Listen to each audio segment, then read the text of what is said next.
crítica a Roberto Duque, él es abogado constitucionalista de la UNAM. Roberto, gracias por estar con nosotros. El agradecido soy yo. Gracias, Blanca. Gracias, Héctor. Pues no pudiste asistir en mejor momento y queremos que nos platiques este tema del fiscal, de la remoción de Santiago Nieto al frente de la FEPADE, todo lo que está sucediendo hoy en el Senado, que revientan sesión, ahora ya amagan con ni siquiera presentarse a las comisiones para sacar la ley de ingresos. Bueno, el tema es desde luego un desastre, empezando porque en pleno proceso electoral pues nos hemos quedado sin titular de la Fiscalía Especializada para la Atención de Delitos Electorales, la FEPADE, en condiciones pues sumamente cuestionadas.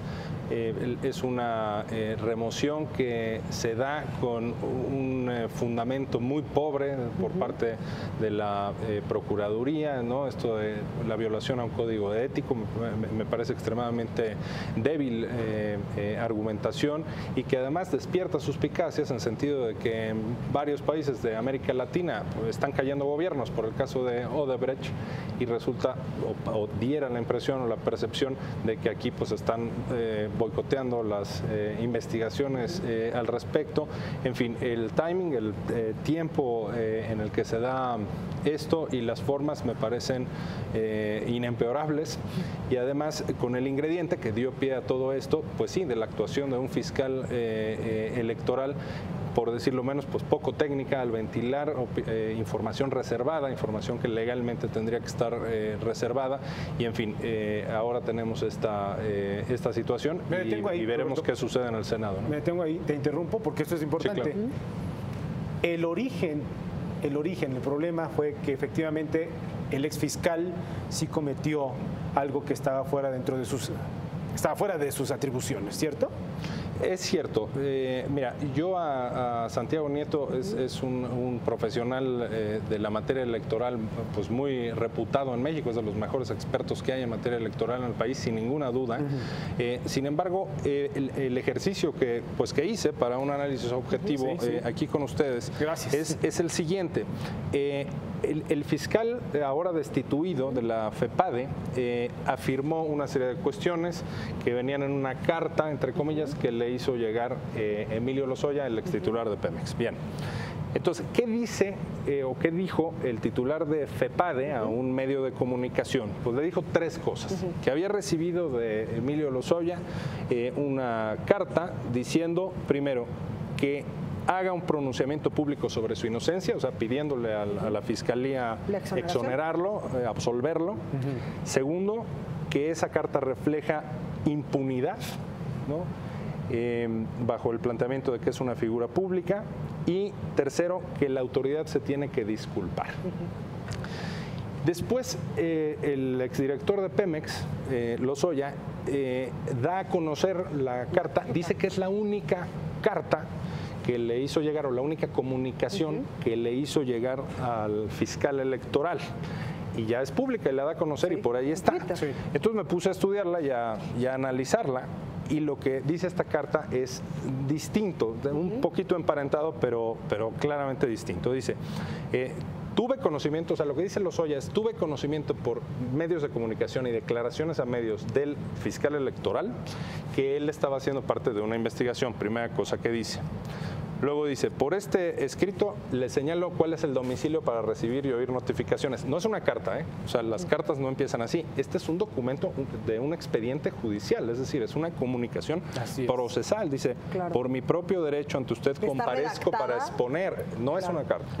Entonces, bueno, dice, le digo cuál es mi domicilio para oír y recibir notificaciones, cuáles son mis abogados, y empieza a referir una serie de, digamos, su historia, acredita el acta de nacimiento, ahí menciona a sus padres, porque vienen en el acta de nacimiento y dónde nació y demás, dónde estudió, cierra con sus cargos públicos, y entonces dice, el suscrito es una persona pública, ubicable y localizable, no se va a sustraer de la acción de la justicia, quedo a sus órdenes, quedo a disposición de esa autoridad, y no quiero que haya una persecución política en mi contra, ¿no? Y anexa una serie de documentos y demás. Es decir, es un texto a la declaración de Nieto. Entonces, regresemos. Decía el fiscal electoral, pidió que hiciera un pronunciamiento público sobre su inocencia. No es cierto. Luego, que la carta refleja impunidad, tampoco es cierto. y luego que la autoridad se tiene que disculpar, tampoco es cierto. O sea, pero esto suponiendo, sin conceder, como dicen ustedes los abogados, que esta fuera la única comunicación. A eso voy. Lo que dice, si esta es la única comunicación, porque eso es lo que dice Emilio Lozoya, si esta es la única comunicación, pues uno está mintiendo, el exfiscal electoral está mintiendo. Si hay otra comunicación, Emilio Lozoya está mintiendo, porque dice que es la única, ¿no? Entonces, esta cuestión no es nimia, no es menor, porque ventilar esta clase de cosas en medios de comunicación es algo que se aparta de la técnica y de hecho de la obligación legal que tiene cualquier fiscal de mantener en reserva, la ley de transparencia lo establece también, de mantener en reserva toda la información, todos los datos, por supuesto los documentos que formen parte de un expediente, de una investigación abierta, de una investigación en curso. Entonces, esto es algo que pues vale la pena, y a ver si en las audiencias que se den en el Senado de la República se esclarece este punto, porque en caso de que estemos, especialmente en el caso de que pues sea falsa la información que difundió el fiscal, estaríamos desde luego pues ante una cuestión desde luego irregular jurídicamente hablando. Sí, y es que, como yo te lo comentaba, a lo mejor hay otra carta, no sabemos si sí la hay o no la hay, pero en este momento de que no hubiese ninguna otra carta, maestro, si solamente hubiera esa comunicación y el fiscal nos estaba diciendo otra cosa o le dijo otra cosa al medio de comunicación, ahí sí se estaría cometiendo un delito, ahí sí se estaría cometiendo una falta. Sí, y de hecho la legislación es muy específica y aquí la tengo, ¿no? Es el Código Nacional de Procedimientos Penales, son estrictamente reservados pues todos los documentos que fueron parte de un expediente, y el Código Penal, ¿no?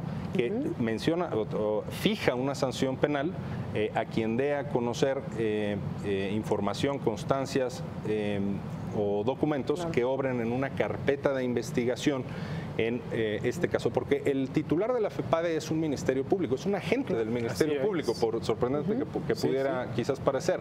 No, así está previsto en la ley. Entonces, pues tiene estas obligaciones de resguardo. Ahora, ¿fue por eso que vino la remoción del fiscal electoral? Me parece que no. Es decir, no es solamente esta cuestión. Sin embargo, pues tampoco ha habido una explicación por parte de la Procuraduría lo suficientemente convincente, al menos para mi gusto, en sentido de pues cuál fue pues todo el expediente, digámoslo así, que se abrió, que condujera a la destitución de este funcionario. Y tenemos otro tema jurídico también que contribuye al enrarecimiento de todo esto, que es pues la designación del nuevo Procurador General de la República. Y que también ha despertado muchas dudas, es decir, si tenía atribuciones o no el encargado de despacho ahora. Remover el encargado de despacho, el subprocurador, que suple al procurador, porque todo lo que dice la ley, tenemos una legislación ahí muy deficiente. Debería de haber un procedimiento mucho mejor normado. ¿Cuál es la anomalía que yo veo? Que un procurador es nombrado en términos ordinarios por dos poderes, es decir, a propuesta del Poder Ejecutivo, o digamos, designado por el Poder Ejecutivo, pero requiere necesariamente la ratificación del Legislativo a través del Senado de la República. O sea, hay el concurso de dos distintos poderes. Eso es lo ordinario. Pero ¿qué sucede cuando se va Raúl Cervantes? Pues que entra un subprocurador, y así está previsto en la ley, ¿no? Incluso viene el orden en el que se convierte en encargado del despacho. Como encargado, de hecho como suplente, si atendemos puntualmente a la ley, pero que no intervino el Senado en su nombramiento, es un nombramiento del Ejecutivo. La anomalía es que si tomamos esto como válido, pues entonces tendríamos una fórmula en la que el Ejecutivo pues se ahorra la ratificación del Senado, ¿no? Porque al que le ratifique el Senado después lo remueve y viene entonces el nombramiento solo por parte del Ejecutivo de quien va a ocupar esas funciones y que ejerce todas las atribuciones, en efecto, que le correspondían al procurador, con una excepción que marca el artículo 30 de la Ley Orgánica de la PGR, que tiene que ver con los informes anuales.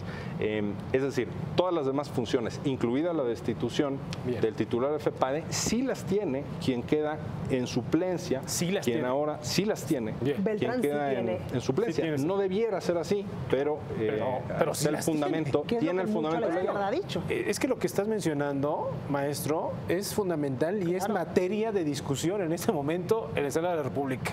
Así es que desgraciadamente se nos termina el tiempo, pero si fuéramos senadores te invitaríamos mañana a esta sesión. O de una vez ahorita para que los asesore. No, y bien les vamos a el pasar tema. esta copia a los legisladores para que tengan claro cuál fue el origen, Sí, qué es lo claro. que tenemos públicamente, qué es lo que dice la ley y qué es lo que procede en ese sentido, ¿no? Sí, Fuera de grillas, ¿eh? Sí, la Fuera de facultad grillas. la tiene en el artículo 30 de la ley orgánica de la PGR, el nuevo titular, o sea, esa atribución sí la tenía, pero por supuesto nos queda la posibilidad de que revoque, de que dé marcha, de que revierta la destitución el Senado de la República. Y por cierto, de la votación secreta de la que estaban hablando hace un momento aquí en Bitácora Política, yo prefiero la secreta, ¿eh?